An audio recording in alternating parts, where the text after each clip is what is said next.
هاي، ازيكم؟ النهارده هنتكلم فيديو جديد. بس الاول يعني ايه، النهارده عندي طاقه كده، حاسه ان انا مبسوطه زياده، بس عشان عيد ميلادي. انا بصور الفيديو ده في يوم عيد ميلادي، بس معلش لازم الفيديو ينزل في ميعاده. اول حاجه متنسوش تعملوا لايك واشتراك في القناه. موضوع النهارده هو يعني مهم لاقصى ما نتخيل، وممكن بيمر بينا كلنا وعندنا كلنا الحوار دوت، وهو الشغف. ايه هو الشغف؟ وهل زمان كان في شغف، ولا احنا مطلعين الكلمه دي وخلاص؟ ولا احنا كل ما نتعامل مع حد يقول لك انا ما عنديش شغف النهارده، انا النهارده مش عارفه، ماليش مزاج اروح الشغل. يعني هما زمان كانت كل الناس كلها بتتعامل بيه. طب هل الناس زمان كان عندها فكره؟ كده كده كلمه الشغف نفسها هي اللي طالعه دلوقتي. بس اكيد زمان زمان لو بابا مش عايز يروح الشغل ما كانش يقول للمدير معلش النهارده انا مش جايه عشان خاطر انا ما عنديش شغف. يعني اكيد لو كلنا عندنا ان احنا نعمل كده، يعني كده اهو، يعني كانت الحياه اسهل بكتير من ان احنا فيها. فما فيش حاجه اسمها كده، مفيش حاجه اسمها انا ما عنديش شغف النهارده هعمل كذا. انا لا، احنا بنلزم نفسينا. الشغف دي كذبه طلعت. او ممكن يكون فعلا في شخص عنده مشكله. ايه المشكله؟ مثلا أنا النهارده عندي مشكله ان انا مش هذاكر. ليه مش هذاكر؟ ممكن اكون منتش كويس، مرهق، تعبان نفسيا من حاجه، ففي الحاجه دي مأثره على تفكيري. دي اسباب. فاقول لك انا مش قادره اذاكر.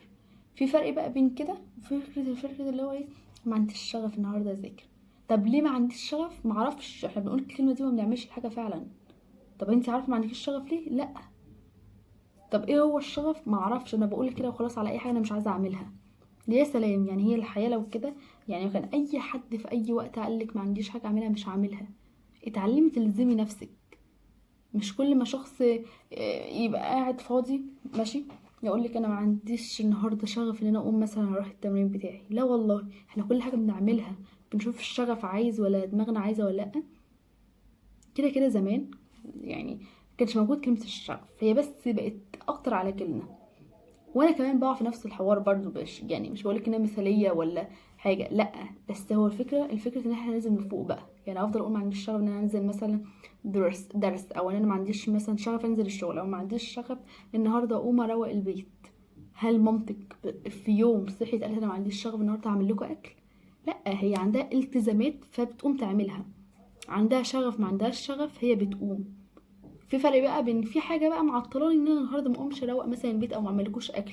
تعبانه، مثلا في موضوع، في خناقه في البيت، فهي مش هتعمل الاكل عشان هي لازم الاول مثلا نصالحها. دي حاجات تانية بقى مالناش دعوه احنا بيها. لكن هي ما بتقومش تقول النهارده ما عنديش شغف ان انا اربي عيالي. معلش يا جماعه، مفيش كده. فاتعلم الزم نفسك، ومش كل حاجه نعتمد على مزاجنا.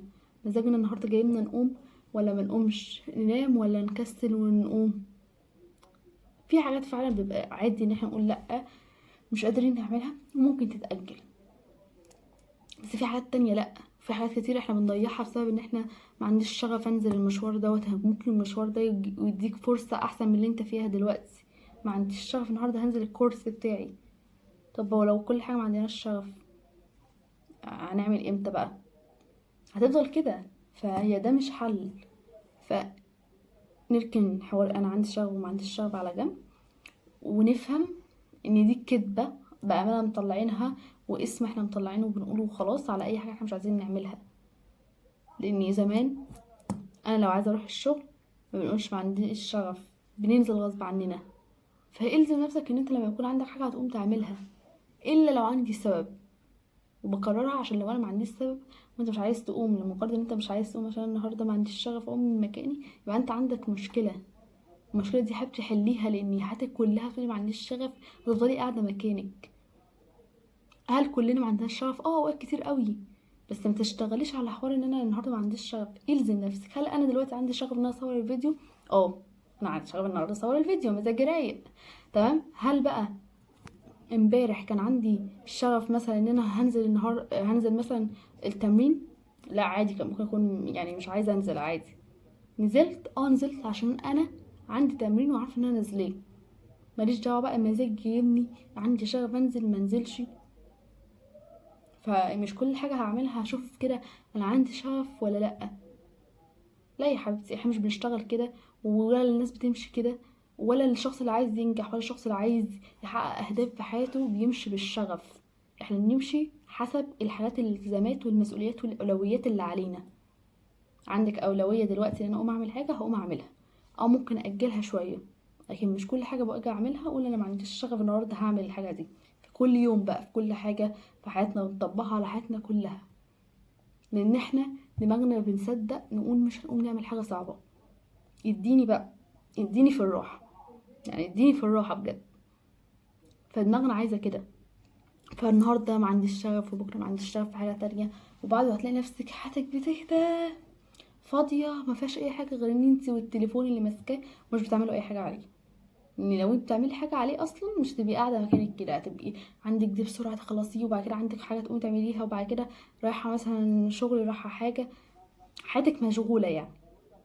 فالشغف مش هو اللي بيحركنا. احنا عندنا التزامات، عندنا اهداف، عندنا اولويات. الناس الناجحه والكبيره ما بتمشيش بحوار انا النهارده ما عنديش شغف النهارده اصحى اروح المدرسه او الشغل او اصحى اروح الكورس. لا، لا، وافهمي من دلوقتي، وبلاش الشغف هو اللي يحركنا. في حاجات سهله نقول عليها عادي النهارده مش قادرين نعملها، بس مش كل حاجه بقى الشغف، مش كل حاجه الشغف بجد، لان هنضيع كده. كمان حابه اقول اخر حاجه، ان ما خليش الناس اللي حوالينا تاثر علينا. وفي شخص كتير قوي ما بيعملش حاجات كتير قوي طول الوقت قاعد مريح دماغه وفاصل كده، بلاش نكلمه بزياده او كتير، ان هو كمان هيخليك نفسه الكسل بتاعه هيأثر عليك، اللي هو عادي عادي النهارده بلاش نعمل الحاجه دي، فعادي بلاش نعملها، تحت مسمى برضو ان انا ما عنديش شغف النهارده، فتقول له انا كمان خلاص مش هعملها وخلاص. يعني من الاخر ما نعتمدش على حد في حاجات كتير بجد. لان لو انا معتمد على شخص ان هو مثلا هينزل معايا النهارده المكتبه نشتري حاجه، هو قال لي لا، فانت كمان في الاغلب هتكسل او هتقول لا انا كمان. لو شخص مثلا انت رايح معاه التمرين هو قالك لا، وانت سمعت كلامه، وانت كمان هتكسل وتقعد، وهكذا بقى على حاجات كتير قوي في حياتنا. فبلاش الشغف ده يبقى هو اللي ممشينا، ولا نتعامل مع ناس بتعامل قوي بالحته دي. انا النهارده ما عنديش شغف اذاكر، طب عندنا مذاكره، لا لا ما عنديش شغف. يا سلام، يعني احنا كل مره كده. فلو في شخص كده بقى نبعد عنه شويه، عشان هو وحش ولا حاجه، احنا بس هننصحه. هو بقى مش عايز او مقتنع ان هو ما عندوش شغف يذاكر على طول، ما عندوش وقت على طول مثلا يسمع حاجه معينه، ملناش دعوه بيه، ان احنا هنبقى زيه، وهيقنعك بفكره ان الشغف مهم قوي، وان لو ما عنديش شغف مش هقوم اعمل حاجه من مكاني. فلو هو كده خلاص براحته، او نبعد عنه، او نقلل منه كلام، او نعمل الحاجات اللي هو بيقول لنا عليها لا او ما عنديش شغف عليها، اعملها انت بقى، ملكش دعوه بيه بقى، هو قوم يعملها مش يعملها براحته، هو اول ما تعتمد على الشغف تعالى ترجع له هو. اشوفكوا في فيديو جديد، باي باي.